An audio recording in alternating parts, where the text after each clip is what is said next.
Welcome to the Leading at the Next Level podcast with Dove Development and Consulting, the show built to provide ongoing support for your leadership journey. Like we've been doing over the last several weeks, I have the opportunity this afternoon to chat with a wonderful person, Jim Saunders. Jim is the Vice President and General Manager of MurCal. We first met Jim in Las Vegas when we were there speaking at a conference. Then we got to spend some time with him again speaking at a conference, but the second time in San Antonio. We're honored to have Jim also as an executive panelist for our Leadership Legacy experience with Dove Development and Consulting happening June 13th at the Atlantic Union Bank Center. Now that's in Harrisonburg, Virginia, but this is a mid-Atlantic event that has organizations coming from all over the country. MurCal actually is based in California. We have another organization coming from California, as well as multiple other states. So hang tight with us. Jim is gonna have some good stuff to share. I'm excited for our listeners to hear from you, Jim, and I want you to share about MurCal and any endeavors that you want to share about accepting leadership responsibility, and for anything else that you'd like for our listeners to know. All right. Well, thanks for inviting me to come on. We're glad to have you. To start this up, if you could share a brief overview of your background professionally and your experience in your industry and really what your industry is.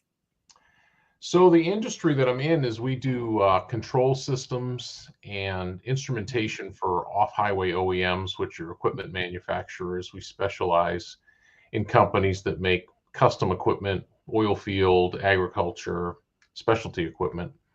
My background, I grew up in Boston. I grew up in a blue collar household. My dad was a union truck driver, and I went to school to be an aircraft mechanic, and that led to a job of working at the local cat dealership as a mechanic. I loved the work, but I hated the culture. So after 4 years, I got into sales at the cat dealership in Boston. And that led to a couple years of doing selling, but I really wasn't all that good at it. So I then became a factory mechanic for a diesel engine manufacturer out of Germany. And I moved to Atlanta and I did that for about a year, another place that I didn't like the culture. So I ended up in Houston working for yet another engine manufacturer doing sales. So that worked out pretty well. And during that time, I got my first employee. I got an application engineer working for me, and I started to work my way up the ranks. And along the way, I ended up in Tulsa, Oklahoma, running a controls company. We sold that to a publicly traded company. I went to work for them for a little bit, and now I'm back at their largest distributor, which is based in California. That's quite a journey. And I'm sure all the skills that you learned along the way, you can apply them with everything else that you're doing. I know you are now with your leadership at MurCal. You learn a lot along the way when you're doing this type of work. It's interesting. The first employee that I really had was an applications engineer. And after a year, he was stolen by another company that was a customer of ours. And the person that took him headed up their engineering department.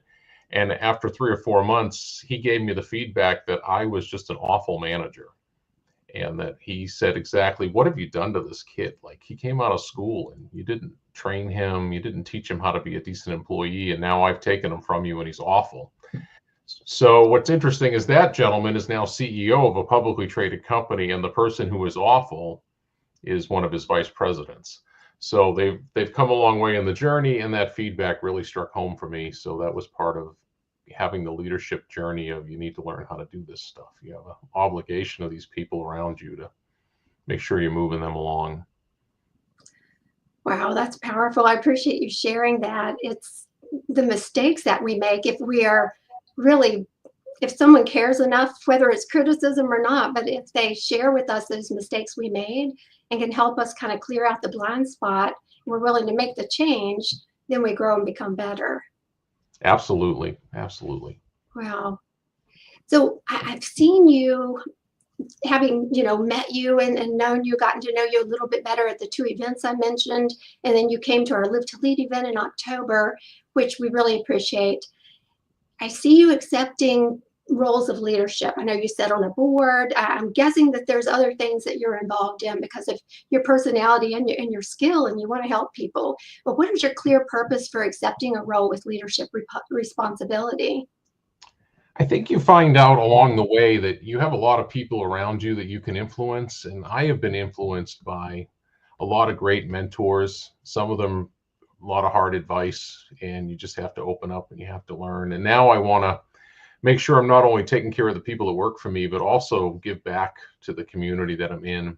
The controls and instrumentation space to off-highway equipment manufacturers is not a big space. So it's kind of a big family. So there's thousands of companies in there, but it still comes off as family, and you end up being a member of that community, no different than being a member of your local community. Mhm. That's fantastic.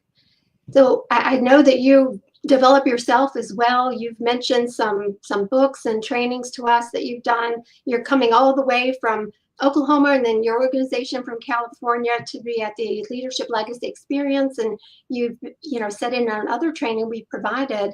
What motivates you to get involved in leadership development and training for yourself? I think I was originally motivated because the company I worked for wanted me to do more there, and it was obvious that I needed to learn. So they sent me to some great trainings. There's a group out of Dallas that I belong to that's invite only, and when I go, I'm the only person without a private jet. I mean, it's a crazy experience when you go there, and you just learn that it's a muscle, and you have to develop it. And I think what I've learned the most is I'm not that good at it. I've had stuff with my team where I've spent years on working on stuff. We did employee surveys. I had about 60 people working for me, and we did an employee survey, and it said that the communication from the leadership team stunk. So that was great feedback. So we worked on it. And then the next year we did an employee survey, and it said leadership didn't communicate well. So then we worked on it. And then the year after that, it said leadership didn't communicate well. And so we worked on it. And then in the fourth year, I got 60 people together. I was like, hey, what the heck do I need to do to solve this problem of not communicating well? And it just shows that you need to constantly be getting feedback and developing, and people are looking to you and counting on you to help them with their careers and their futures and their families that you're taking care of. If you got a bunch of people working for you, their families count on you as well. So you have a tribe that you have to take care of. And I'm excited to hear that you worked on it and you kept working on it, because too often organizations work on it for maybe a few months and then it kind of goes off the rails. I don't think it's intentional, but it can certainly happen. I think there's a thing where we show up at work every day and we work on what's in front of us. We work in the business that particular day, but you need to step back and work on the business. And you need to make sure that is the center in your time, and you need to make sure that you're being strategic and not just tactical. There's plenty to do every day, and you'll be tactical. And some of the best feedback that I've received from some of my mentors is just, hey, step back, be more strategic about this. And I see that. I'm on the board of directors of several companies. They're small companies, but it's very interesting because they have different challenges and they're very focused in one way. And when you're from the outside, you can see what they're focused on. It's crazy obvious that they're missing something, that they can't see that they're missing at all. And you have to figure out how to articulate to them what they're missing. Thank you for sharing that, Jim. That's powerful. So Wes and I are thankful to have developed a good friendship with you over the last couple of years. Why are you willing, though, to come here and be on an executive panel for us, and specifically an executive panel that's covering how you help your team members connect to their individual purpose and connect that then with the purpose of the organization? Well, I met you a couple years ago, and Wes says, hey, I have this event that I do on the western side of Virginia, part of the country that I've maybe been to once. And I just kind of set it in the back of my mind and I moved on. And then Jordan from the Power Connection said, hey, you should come. I have a table at this event. And my expectations were low. I mean, here's this event that's in Virginia with a couple of folks that I met at a conference. And then I get there and it's wonderful. I mean, I was just blown away with how good it was, to the point that I was chasing Wes down after the event for some of the videos that he showed from Malcolm Gladwell and some of these people. Like, how do I get this content? How do I get to show that to my people? And I was genuinely impressed with what I saw. So when the opportunity came up to go back and be part of a panel, I wanted to seize it and see what I could do to bring some perspective to your group. We are so thrilled to hear from you there too. That's going to be really exciting. You'll have to chase Wes down because he's always on the go. So I'm glad you went after him. So switching gears a little bit, what would you like our listeners to know about MurCal, about your company, and anything else that you're involved in? MurCal is really niche-y. We're a big fish in a small pond, and we work with companies that build industrial equipment, and we help them automate their equipment. The relationship with Jordan at the Power Connection started because they're doing power generation equipment, and we do control systems around equipment such as that. I think for us, I mean, we're a 25, 30 person company. We really live by our core values. We're trying to solve our customers' problems. We like to say we cures what ails them. And it really is something that allows us to take our passion of doing controls and instrumentation and work with people that have the need. And it's nice to see that connection come together. It's interesting because not everybody can use stuff like that, but the people that have that need, when they find the company, they're like, oh, these are our people. It's kind of like when you wake up and you have a plumbing problem and you don't actually know a plumber, and then you have to hunt one down, except in this industry, there's probably only half a dozen plumbers in the whole country, and they're all busy. That is very niche, but I can think of some organizations that I believe could use that type of thing. So we'll have to talk about that offline. Can you share an example of one of the projects that MurCal has been involved in, or you personally, maybe a campaign that you've been involved in that the company spearheaded and you could see this tremendous impact that it had? We work with a company that does manure pumping, which sounds super low sophistication. And they build a system where they put pumps in series and they'll run manure from a lagoon up to 12 miles away, and they'll apply it on a customer's field. And it sounds so basic. And we've set it up so they can run everything from the tractor from an iPad, and they run everything through an Amazon Web back office. And it takes this business that sounds very basic, and now it's wildly sophisticated, and they just have a couple of operators, and they can map out where they ran all the hoses. And it's stuff like that that is behind the scenes that makes a big difference to customers. And the upside is it's all organic, as we talk about chemicals and fertilizer and this, they're applying manure. So that's an example of what we do. We do a lot with oil field companies as well, and help them with their controls and instrumentation. And then one of our big niches is, as new emissions tiers come along for industrial engines, we're on the cutting edge of that, because the engines come out first in California, because California has tighter emissions. So we help those equipment OEMs in California figure out their emissions tiers, and then that allows us to cascade across the country. So it makes a difference for everybody as we're growing and eating food. It absolutely does, and more every day. I grew up on farms and beside a dairy farm for a while, so I saw firsthand the need for that type of automation. It was really, as automation was just starting, and then when I lived beside a dairy farm, they had implemented automation, and a lot of it was that manure moving process and how that should go best for the environment and to go back on the fields. And that's my limited knowledge of it, but I do see the importance of that. There's a whole world out there that doesn't involve you just driving to the grocery store and getting the food. And farmers are wildly ingenious, and they figure out how to do stuff and be very efficient at it and be very clean. And it's an interesting world to be in. Yes, absolutely. Well, Jim, coming to the Leadership Legacy event, that is all around leading with a clear purpose. Can you tell us about the purpose of your organization and even how it aligns with your own values and purpose? We have been working on this purpose statement. We had cure what ails them was our purpose for a while. And we've been trying to figure out how we can leverage that a little different. Now we're problem solvers, leveraging ingenuity to rise to the challenge, something we crafted over the last few months. But what it really gets down to, both of these statements, is we're somebody shows up with a problem. Someone makes a lettuce picking machine and they know how it picks lettuce, but they don't know how to implement a modern electronic engine or modern electronics. And we go in and we try to solve that. For me personally, referencing Malcolm Gladwell, he talks about the connector in one of his books, which is like the person in a community or in an industry that connects everybody. And I like to be the connector in the space that I'm in. And so for me, being a problem solver and working for a problem solving company allows you to be a connector and be efficient, because people call and they have a problem they want to solve, and like, oh, you can call MurCal, they'll help you figure that out. So that's how my purpose is driven with the company purpose. Thank you. We have plenty of problems to solve every day, don't we? We absolutely do.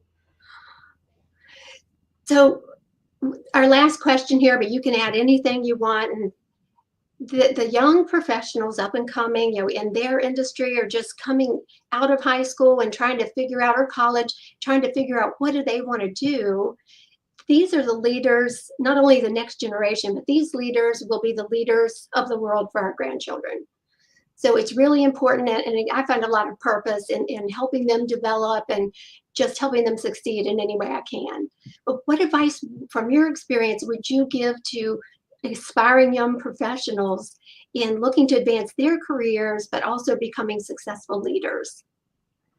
I think the big thing is just get in there and roll up your sleeves. I mean, there's a lot of opportunity out there. We're hiring. I talk to CEOs of companies all the time. Everybody's inspired to get young leaders. I had the CEO of a big German company reach out to me this week, and he was looking for 8 young people to start. And I literally sent him friends of mine's kids that they want to start, that are just go-getters, right? They're in university right now, and they're making things happen, and they're going to graduate this spring. And this person wants to develop these people and make careers happen. But the difference between the ones that succeed and don't succeed, they show up, they're interested, they come across as interested, they're not looking to do the bare minimum, they're looking to really make a difference. I think that is what I would tell a young person. If you're a little bit farther along in your career, my advice changes a little bit, in that I found a lot of success in my career by worrying about stuff that other people aren't worried about. So if you're at an organization and you got 10 people around you and you can find a spot that nobody's worried about that'll make a difference, that's where I would tell you to focus. Because if you're worried about the same stuff as 9 other people in your organization, it doesn't necessarily make a difference. But by worrying about something that nobody else is worried about, you can make a difference. Maybe you're the person who's picky, maybe you're the person who wants to go find new customers. You know, there's people that set a standard like, no, we're just not going to do it that way. Those people stand out of the crowd. And I see that on my own team, where people want to help drive a difference. And that's what I'm looking for. And those are the people that, at my age, which is only 51, I'm already looking at the young people in my organization, figuring out who the heck I can hand this thing to so I don't have to work forever. And it's those people that want to make a difference, that want to roll up their sleeves, that point out areas that we're deficient and want to do something to fix it, not just complain, that are really the future. And those are the people that I want to develop. I love that, Jim. Jim, how can our listeners learn more about MurCal? They can visit MurCal.com, MurCal.com. Like I said, we're really niche, so most of your listeners probably couldn't benefit from what we offer. But I think the real standout part of the story is just that there's a niche for everybody. It's not a zero-sum game out there. If you want to start a business, there's businesses that are focused on all sorts of stuff. And if your business is like somebody else's business down the street, figure out how to make it a little different and figure out how you can compete. And I think they should get on the website you gave them and go to the behind the scenes page and see all about the 80s hair bands that you like. Absolutely. We do a behind the scenes for all of our employees. We ask them a bunch of questions, and it is probably one of the best things we do. And if you have a business or you're part of a business, you should plagiarize our idea. It is the best form of flattery, plagiarism. And take this and ask your people a bunch of questions. People can reach out to me. I'll give you the list of questions that we ask. It's amazing what you learn. We don't we don't ever do one of these with our employees and not come away with just some sort of very interesting information. We actually put together a band for our Christmas party a couple years ago because we found out we had a bunch of people that could play instruments. That's amazing. What a great way to connect and just organically build, relationships with your team. That's so fun. You spend an enormous amount of time at work, so if you're not having fun, find something else to do. We will stop right there. That's very profound and so true. Well, Jim, this has been amazing. We appreciate you. We want you to get tremendous value from being with us at the Leadership Legacy event. We look forward to seeing you. Can't believe we have to wait till June, but we appreciate you coming. All right, we'll see you in June. Yes, in closing, for anyone listening in, Wes and I are offering a complimentary access to a resource that we created. There is in this platform, there are over 100 leadership lessons developed and delivered by Wes and I. If you'd like to try this out for leadership honing, skill development, if you want continuing education credits, we can give you some more information, and this is complimentary access. Just email us at admin@dove-development.net.